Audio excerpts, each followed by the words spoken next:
You can spend years chasing sharpness, expensive gear, and the perfect moment.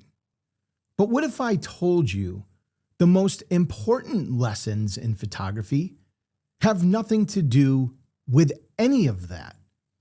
Because the truth is, every great photographer eventually learns the same handful of lessons, the ones that completely change the way they see light, subjects, and even themselves. And most of these lessons don't come from a classroom or a book.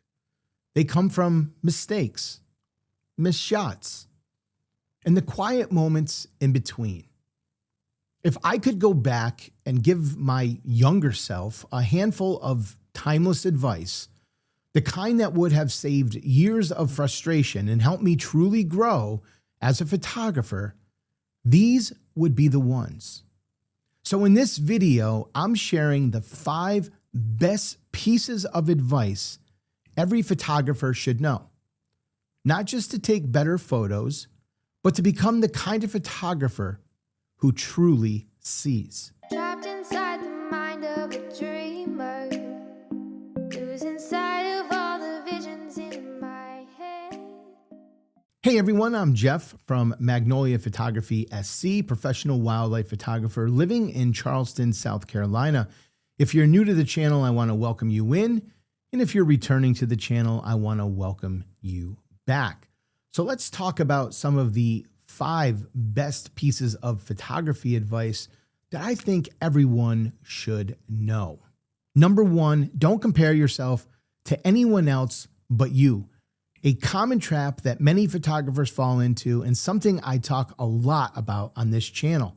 I fell into this trap early on in my photography career, and many photographers fall into this trap all the time. If you feel that you need to compare your work to other photographers, you tend to feel inferior. You feel like your work is never good enough. One word: stop. The only person you need to compare yourself to is you. Compare your photos today to the photos you took 6 or 12 months ago. Are they better? What's different? Do you see any bad habits or patterns? Compare your own photos so that you can see how you're improving, and figure out the things you're doing in your photos that you can improve. Number 2, post-processing is part of the creative process. When I was a wedding photographer, I found that there were photographers out there that often shamed those wedding photographers that edited their photos. And because I loved to learn about those things that I was most passionate about, I spent a lot of time watching videos and tutorials from the best wedding photographers in the world. And the best advice that I learned along the way was, no matter how perfectly you capture a photo in camera, it's always going to require some level of post-production to bring it to that next level. This advice has always stuck with me. And what I really learned back then was that most of the photographers that were doing the shaming about editing were doing so because they sucked at it.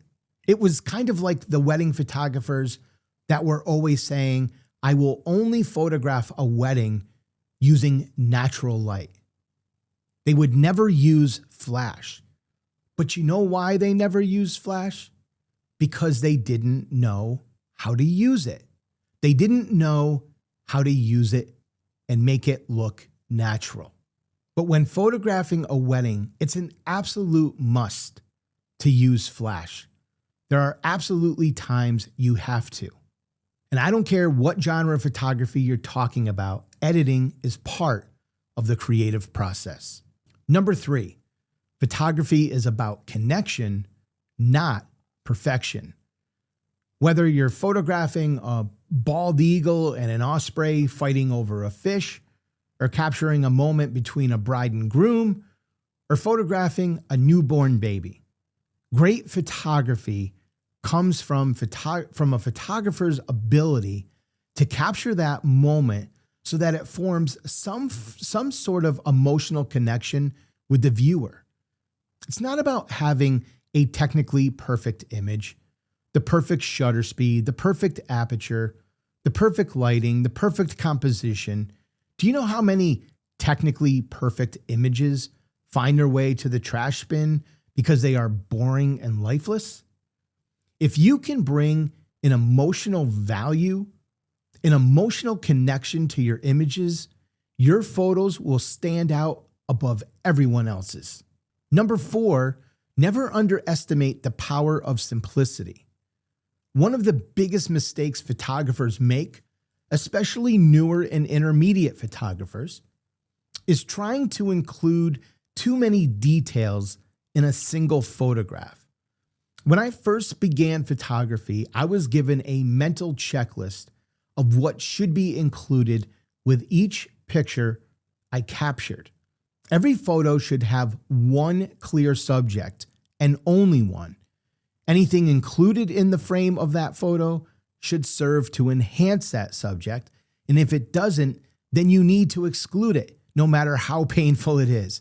That's pretty straightforward, right? Nothing too tricky there. But if you keep these words in the back of your head when you're out taking photos, I think you're going to find you see things a little differently. Simplicity is timeless. Number 5, print your work. The one thing most photographers no longer do or rarely do is print their work.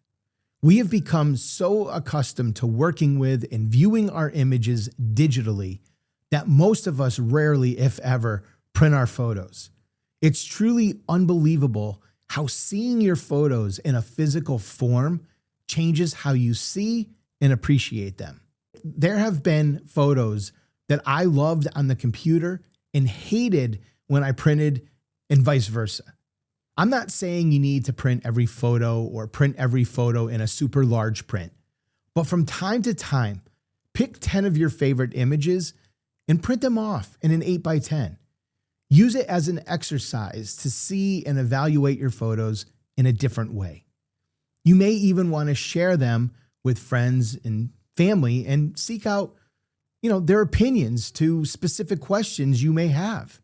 Even if you don't have a specific reason for printing your work, print it anyway just to see it in a new light. There are 5 pieces of advice that I was given or learned early on in my photography journey, and I truly believe everyone should hear these. I hope there is something that we discuss today, even if it's just one thing, that resonates with you and helps you to become a better photographer. Let me know in the comments below if there's something we discussed that hits home with you. Hey, are you looking for a new photo editor? Then you need to go check out DxO Photolab 9. DxO provides just outstanding and industry-leading noise reduction, and that is such a valuable aspect for us as wildlife photographers because we often are shooting in very poor lighting. And you also need to check out their brand new AI masking tools that came out with the release of Photolab 9. It really helps to streamline our workflow now.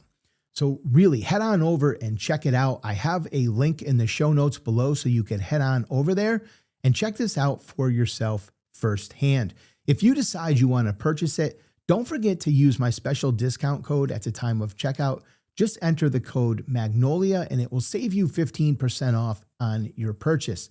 If you're not quite ready to make a purchase yet, be sure to download a 30-day free trial.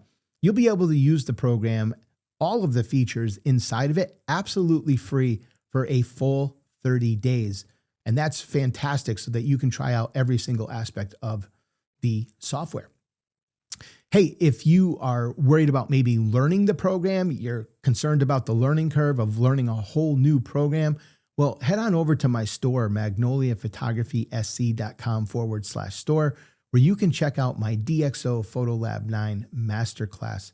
This class has nearly 7 hours of instruction and comes with a bunch of stuff, including 15 raw photos, where you can practice all of the editing techniques that we learn in the class. Also comes with my DxO preset collection for wildlife and portraits, as well as nature and landscapes.